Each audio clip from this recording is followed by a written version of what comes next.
മന്ത്രി വീണ ജോർജിന്റെ രാജി ആവശ്യപ്പെട്ട ആലപ്പുഴ DMO ഓഫീസിലേക്ക് യൂത്ത് കോൺഗ്രസ് മാർച്ച് നടത്തി. മാർച്ചിൽ സംഘർഷമുണ്ടായി.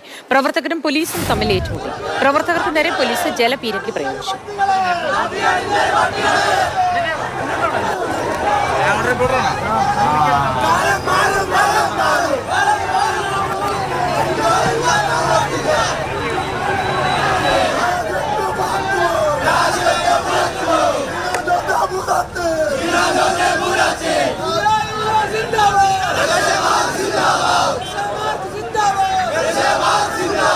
രഘുനാഥ് നാരായൺ ചേരുന്നു.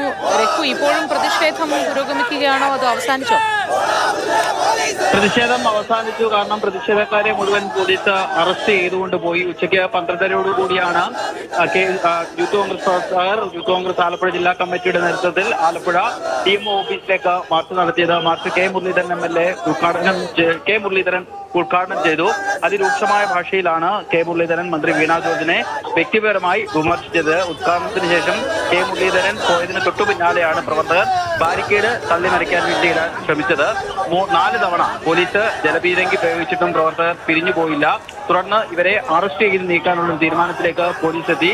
അരമണിക്കൂറിലധികം വേണ്ടി വന്നു പോലീസിന് പ്രവർത്തകരെ അറസ്റ്റ് ചെയ്ത് നീക്കാൻ. കാരണം വലിയ രീതിയിലുള്ള ഒരു ചെറുത്തുതീർപ്പും ഉന്തും തള്ളുമൊക്കെ പ്രവർത്തകരും പോലീസും തമ്മിൽ ഉണ്ടായി. ഇതിനുശേഷം ദേശീയപാത പ്രവർത്തകർ ഉപരോധിച്ചു. ഏകദേശം 100-ലധികം യൂത്ത് കോൺഗ്രസ് പ്രവർത്തകരെ പോലീസ് നിലവിൽ അറസ്റ്റ് ചെയ്ത് സ്റ്റേഷനിലേക്ക് കൊണ്ടുപോയിട്ടുണ്ട്.